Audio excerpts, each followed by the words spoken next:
Hello बच्चों, क्या हाल चाल। आज हम लोग पढ़ेंगे इलेक्ट्रोमैग्नेटिक इंडक्शन, जिसमें से ये हमारा लेक्चर नंबर 3 है आज का।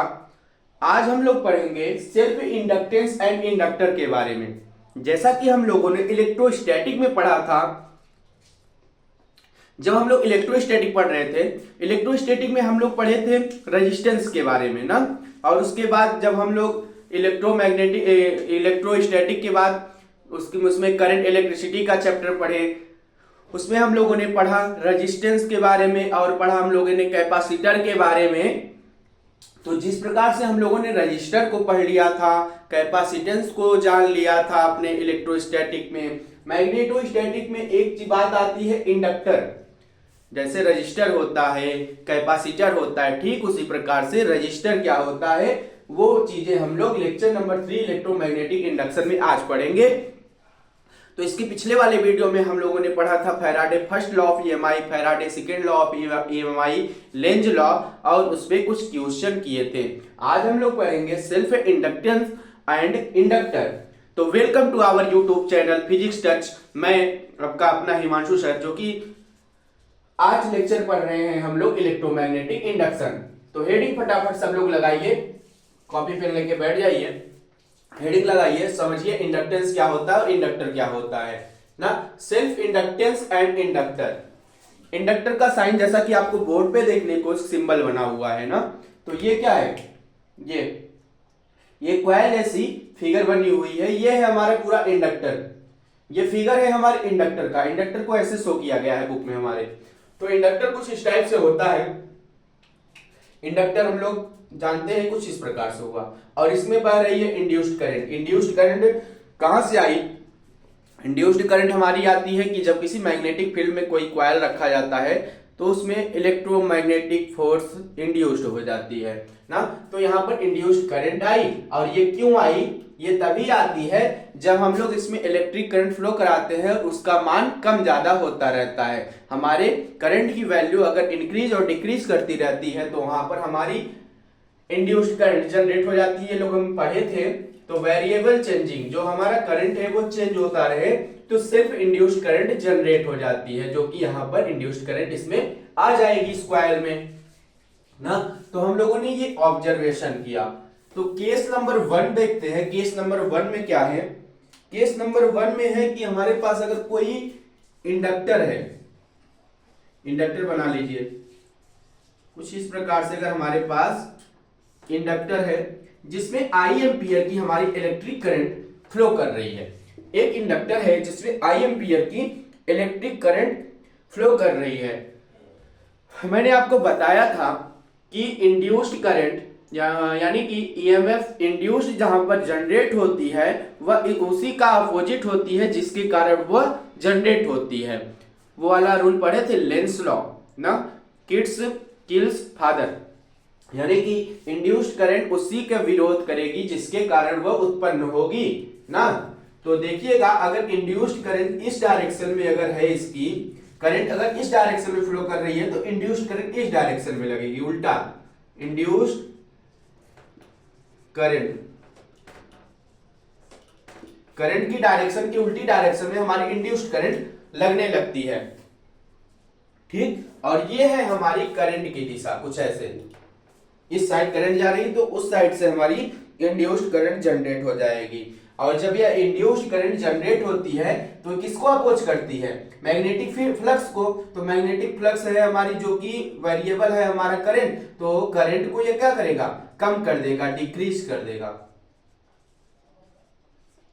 अगर ये इंड्यूस्ड करंट इंक्रीज होगी तो हमारी ये जो वेरिएबल करंट है वो डिक्रीज हो जाएगी इस इंडक्टर में। तो हो गई। तो इंड्यूस्ड करंट कैसे आती है देखिएगा। Induced current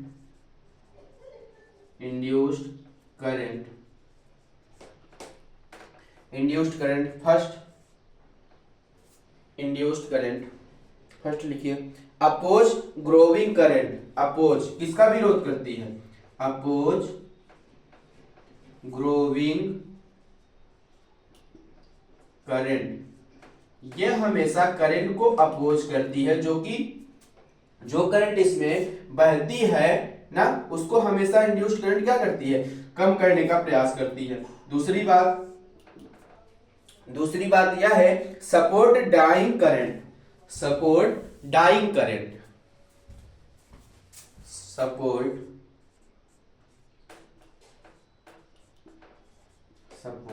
dying current. ये डाइंग करंट क्या होती है, करंट जब घटती रहती है, अगर इसमें कम करंट बन रही होती है हमारे इंडक्टर में, तो इंड्यूस्ड करंट उसको बढ़ा देता है ना। इंड्यूस्ड करंट का काम होता है कि हमेशा अपोज करना, अगर करंट कम है तो करंट को बढ़ा देगा, और करंट ज्यादा है तो करंट को घटा देगा। यही काम है इंड्यूस्ड करंट का।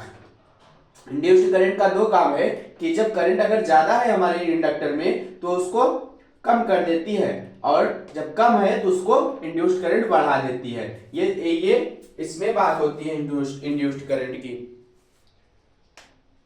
थोड़ा सा इसको इरेज करते हैं और समझते हैं।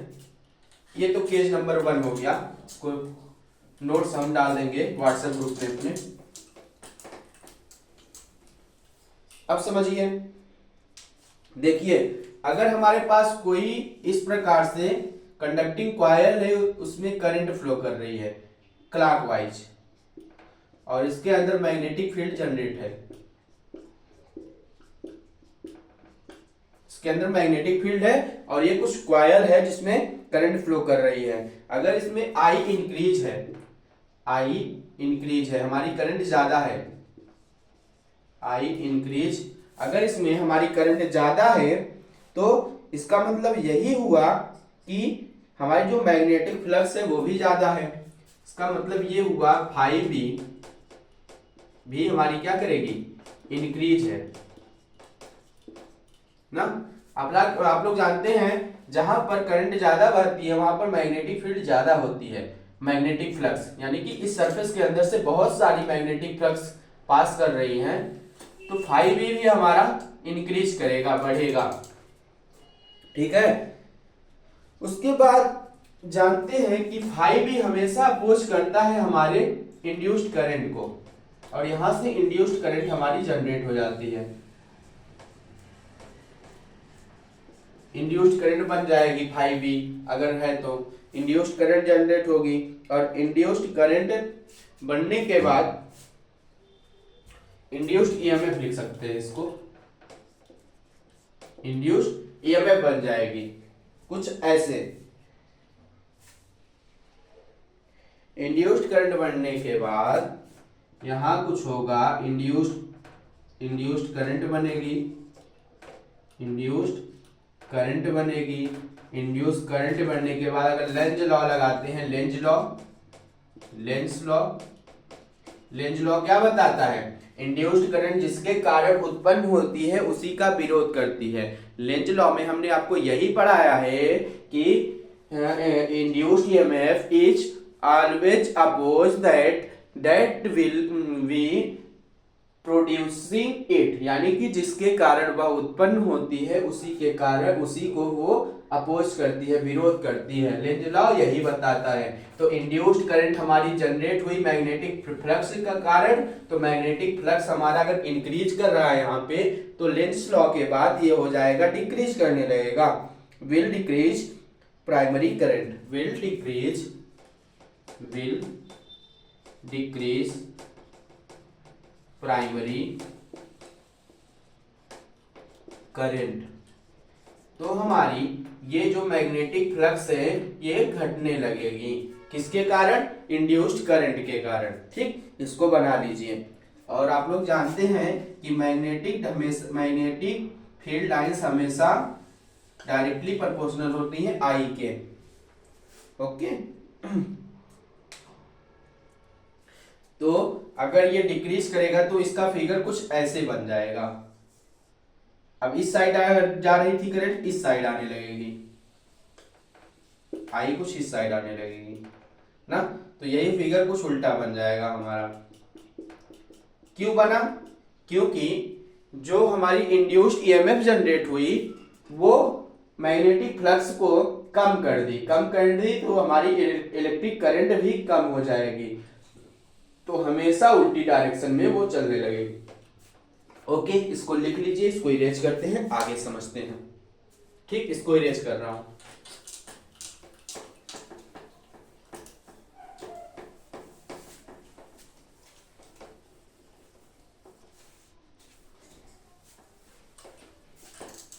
अभी ऑब्जर्वेशन नहीं देख रहे हैं, आइए समझिए। एक इंडक्टर बनाते हैं बड़ा सा,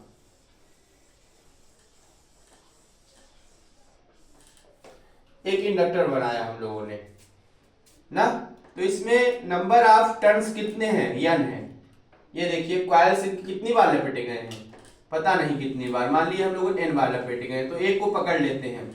एक में से मान चलिए, एक में से, एक कॉइल में से हमारी कुछ फाई भी मैग्नेटिक फ्लक्स है, ये जो पास कर रही है, मैग्नेटिक फ्लक्स है ना। मैग्नेटिक फ्लक्स को दिखाया जाता है फाई बी से। एक को पकड़नी है, मैग्नेटिक फ्लक्स है, तो फाई वन बराबर magnetic flux number of turns, n turn लिख दीजिए, n टर्न्स। टर्न्स मतलब कितनी बार ये घूमे हुए हैं, n टर्न्स। तो फाई वन बराबर, अगर इसकी बात की जाए, फाई की सिर्फ एक टर्न की बात की जाए, तो फाई वन बराबर हो जाएगा magnetic flux linked with one coil. Magnetic flux linked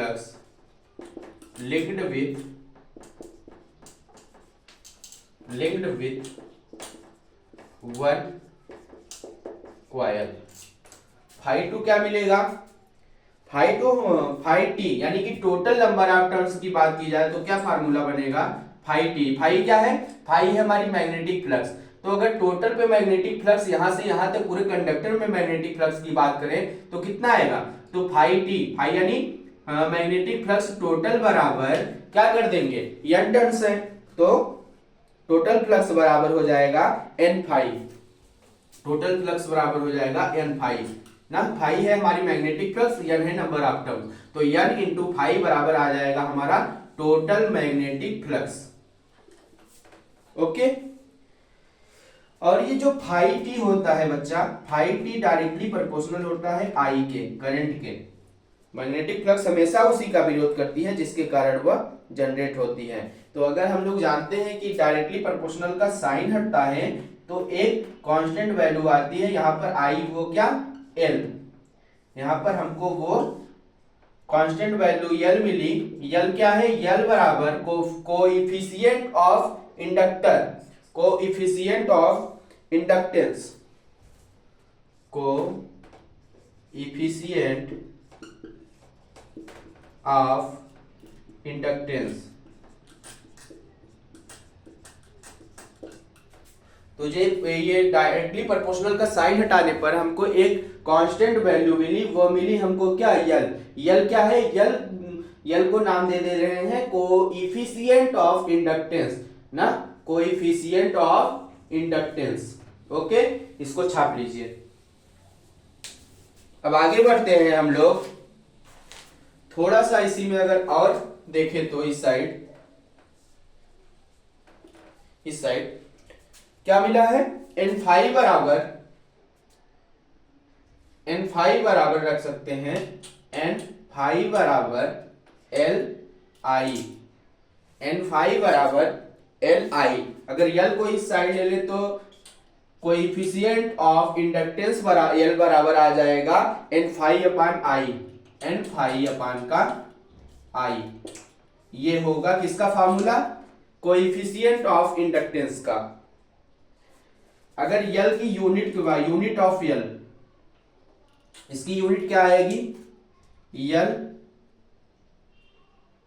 unit of L, unit of coefficient of inductance L, यानी यल बराबर आएगा क्या, N phi upon I. N phi, phi magnetic flux, magnetic flux का unit क्या होता है, weber, और electric current का होता है एम्पियर ना।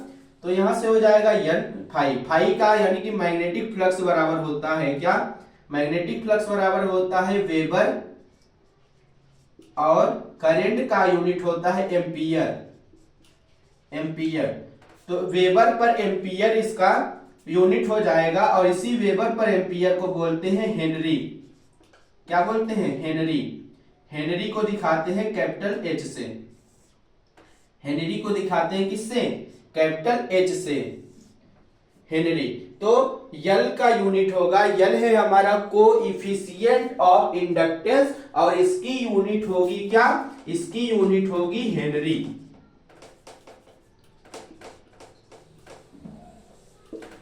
इसको दिखाते हैं कैपिटल एच से, तो हेनरी इसकी यूनिट होती है यल की। जैसे रजिस्टर का यूनिट क्या होता था, ओम होता था, कैपेसिटेंस का होता था फैराडे, और यल जो निकल के आई इंडक्टर की इंडक्टेंस, वो हुई हमारी उसकी यूनिट हेनरी। हेनरी को दिखाया जाता है एच से, कहीं कहीं बुक में एच जेड लिखा रहता है, तो एच जेड मतलब होता है हर्ट्ज। हर्ट्ज जो होता है किसका यूनिट, आवृत्ति का, फ्रीक्वेंसी का। तो सिर्फ जहां पर अगर हमको यल की यूनिट पूछे तो हम लोग एच पे टिक करेंगे, ना कि एच जेड पे। एच जेड हो जाता है हर्ट्ज, हर्ट्ज होती है फ्रीक्वेंसी की यूनिट। बट अगर केवल क्या लिखा रहे, कैपिटल एच, तो ये होता है एच का मतलब हेनरी, जो कि यूनिट होती है हमारी कोएफिशिएंट ऑफ इंडक्टर। ओके, ये टॉपिक मक्खन होता है इंडक्टेंस का। तो थोड़ा सा आगे चलते हैं, इसको इरेज करते हैं। स्क्रीनशॉट लेना हो तो ले लीजिए। ओके,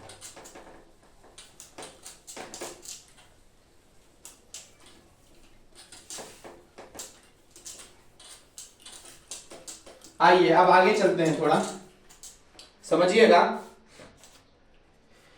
एक लेते हैं हम लोग इंडक्टर। इंडक्टर आप बनाना सीख गए।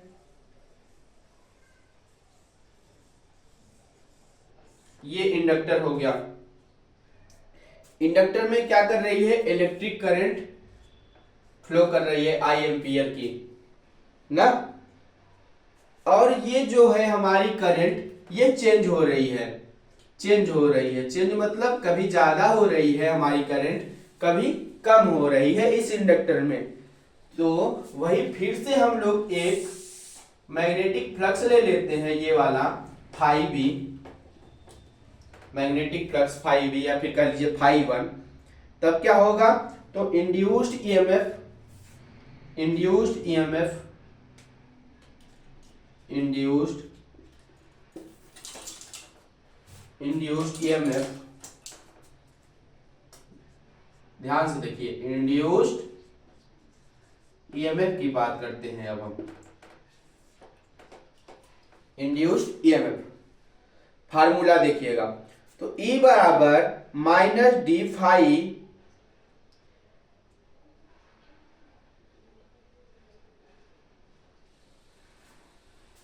इंड्यूस्ड ईएमएफ क्या होता है, तो होता है ये हो कितना, n turns, n turns, minus induced EMF बराबर E बराबर, इंड्यूस्ड ईएमएफ को दिखाते हैं थोड़ा सा तिरछा, E लिख देते हैं डी फाई अपान का dt।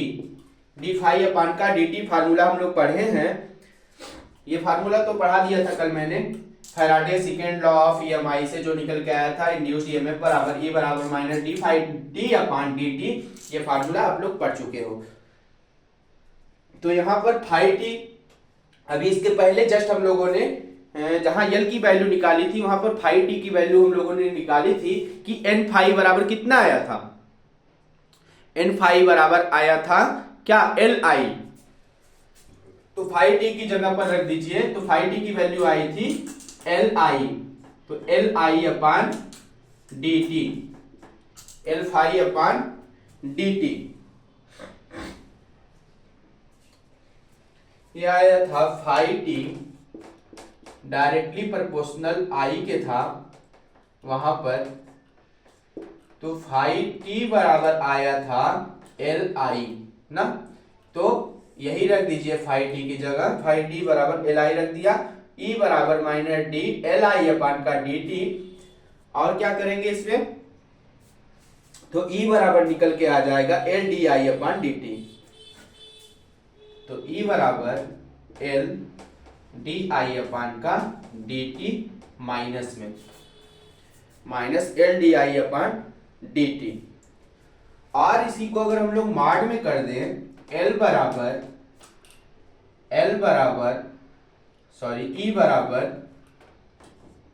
Mod of L di upon dt, कुछ ये आएगा L di अपॉन dt।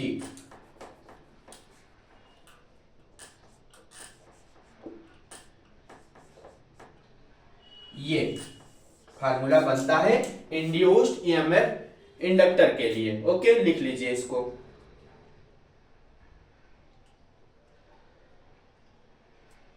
अब हम लोग डिफाइन करते हैं coefficient of self inductance. Define करते हैं coefficient of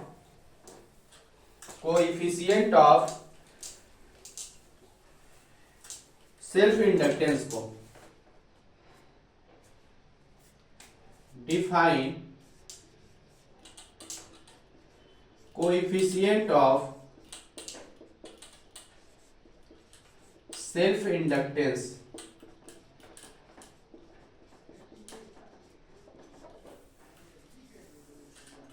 coefficient of self induction formula क्या होता है? L बराबर D I upon D T. L बराबर डी आई अपान का L बराबर E upon mod of D I upon D T. एक मिनट,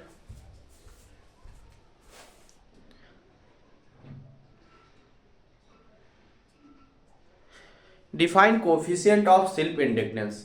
L बराबर E upon D I upon D T. फिर D I upon D T को इस side लाइए, D I upon D t बराबर क्या हो जाएगा? L बराबर 1 एम्पियर पर सेकेंड। आई की वैल्यू रख दीजिए 1 एम्पियर पर सेकेंड। तो यहां से बन जाएगा हमारा D I upon D t बराबर 1 एम्पियर पर सेकेंड। यल बराबर ई हो जाएगा। D I upon D t बराबर होता है यल, यल बराबर ई के आ जाएगा। ठीक, तो ये वो डिफाइन कर दिया हम लोगों ने कोएफिशिएंट ऑफ सेल्फ इंडक्टेंस के, जो कि निकल के आया यल बराबर ई। ई हमारा जो कोएफिशिएंट ऑफ सेल्फ इंडक्टेंस आती है वो ई के बराबर आती है। ई बराबर क्या है हमारा? ई है हमारा इंड्यूस्ड ईएमएफ। ओके, तो कोएफिशिएंट ऑफ सेल्फ इंडक्टेंस बराबर होता है किसके? इसके, ई के। ई क्या है? Induced EMF, electromagnetic force. ठीक, समझ गए इतनी बात? आइए अब सेल्फ इंडक्टेंस पे हम लोग, इंडक्टर पे हम लोग कुछ क्वेश्चन करते हैं। दो तीन क्वेश्चन देखिए इस पे।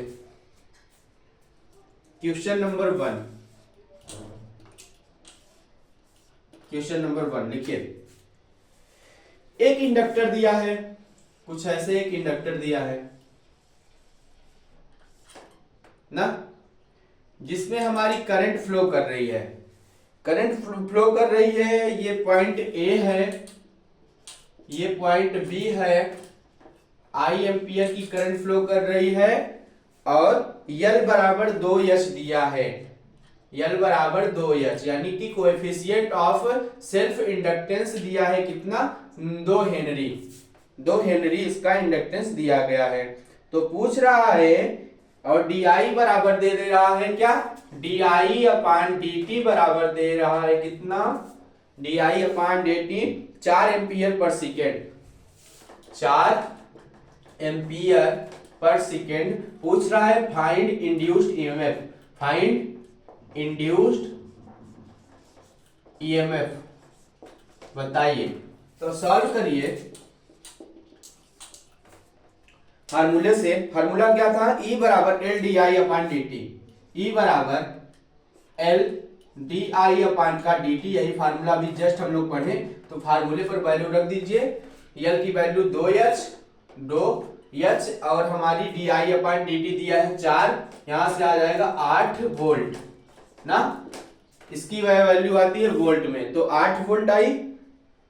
ओके तो इसी इंडक्टर को हल्का सा हल्का कर देते हैं ऐसे कुछ।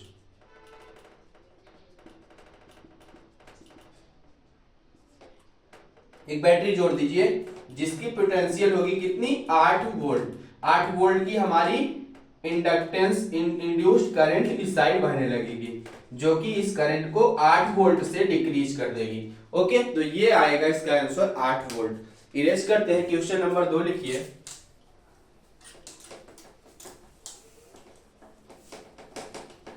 क्वेश्चन नंबर 2,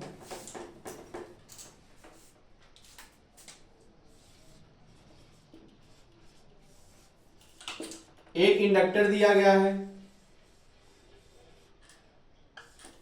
जिसमें आई एम्पियर की करंट फ्लो कर रही है। एक पॉइंट ये है, एक पॉइंट ये है, और इसमें यल की वैल्यू दे दिया 5 हेनरी। यल बराबर 5 हेनरी अगर दे दे, और कितनी डी आई की और डी टी की वैल्यू, ये पी पॉइंट है, ये क्यू पॉइंट है, ये हमारा इंडक्टर है, और D I upon D T की वैल्यू कितना दिया है, D I upon D t बराबर दे दिया आपको 2 ampere per second. 2 ampere per second पूछ रहा है कि find Vp minus Vq। Find Vp minus Vq बराबर 10 वोल्ट, बराबर कितना आएगा Vp माइनस Vq। तो सॉल्यूशन इसका देखिएगा, करिए, फार्मूले पे करिए। फार्मूला था हमारा वही E बराबर mod of L D I upon D T ना। एल की वैल्यू दिया है हमारा कुछ, एल बराबर 5 into D I upon D t, ये दिया है 2 बराबर 10 वोल्ट। इसको थोड़ा सा हल्का करके अगर बनाएंगे तो कितने एम्पियर की बैटरी लगेगी, तो 10 वोल्ट की बैटरी इसमें लगेगी इस इंडक्टर में। ओके, तो 10 वोल्ट जो होगा वो वैल्यू होगा किसका, Vp माइनस Vq बराबर 10 वोल्ट। ठीक, अगला क्वेश्चन समझिए, क्वेश्चन नंबर 3, इसको लिख लीजिए। क्वेश्चन नंबर 3 देखिएगा, इरेज कर दे।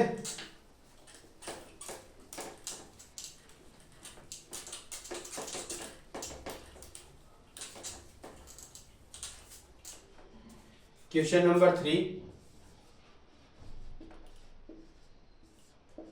एक इंडक्टर दिया,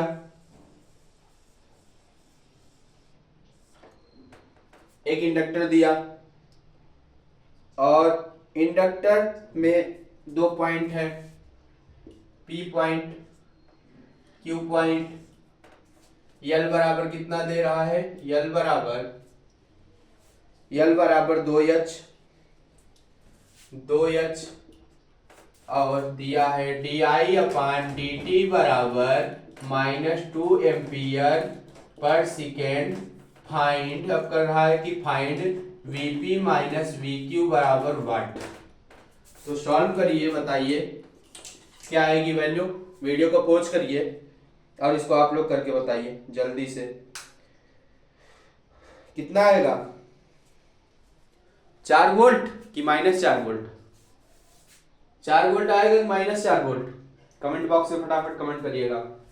तो जब सॉल्व करते हैं आप लोग, फार्मूला जानते ही हैं, E बराबर माइनस के लिए हो या प्लस के लिए D I upon D T होता है, और यहाँ पर दिया है -2 इसके अंदर करेंगे तो 2 इंटू 2 बराबर 4 वोल्ट आएगा, 4 वोल्ट आएगा। ओके, तो Vp माइनस Vq बराबर करंट जनरेट होगी, जब इसमें कुछ ऐसे हल्का इंड्यूस्ड करंट जनरेट होगी तो उसमें एक बैटरी लगा देते हैं। बैटरी की वैल्यू आएगी Vp माइनस Vq बराबर आ जाएगा -2 इंटू 2 बराबर -4 वोल्ट।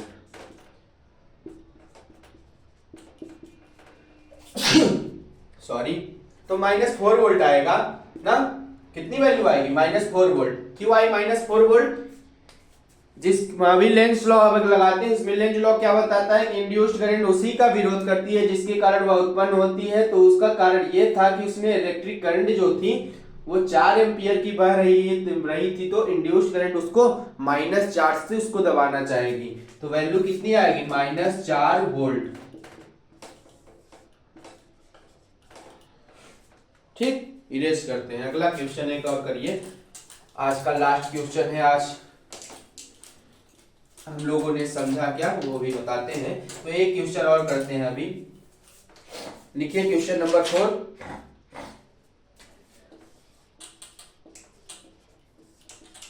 क्वेश्चन नंबर 4, एक इंडक्टर दिया गया है,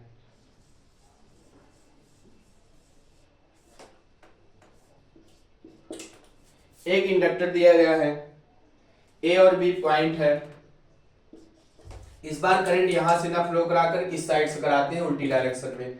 आई एम्पियर की करंट इसमें कुछ इस तरीके से बह रही है, तो डी आई और डी टी की वैल्यू कितनी है, इसका पाथ कुछ ऐसे है, करंट का पाथ कुछ ऐसे है, इस डायरेक्शन बी से ए की ओर पाथ ऐसे है। तो D I upon D T कितना दिया है, D I upon D T, आपको D I upon D T value दिया है 3 ampere per second, 3 ampere per second.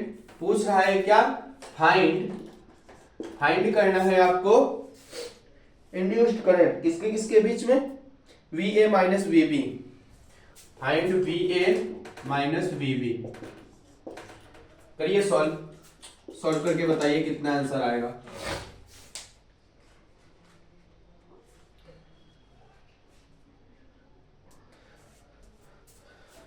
तो VB बराबर L D I upon D t, फार्मूले बराबर आ जाएगा L D I upon D t बराबर VA के आ जाएगा, ये दोनों बराबर ही होंगे, तो जो VB की वैल्यू आएगी वही कितनी आएगी, VA की वैल्यू आएगी VB माइनस VA, तो यहां से हो जाएगा VB माइनस VA बराबर L D I upon D t, L D I upon D t. L की वैल्यू हमारी है 3 और इसकी भी वैल्यू इसकी बराबर आ जाएगी 3 इंटू 3 यानी कि 9 वोल्ट। 9 वोल्ट इसका आंसर आएगा।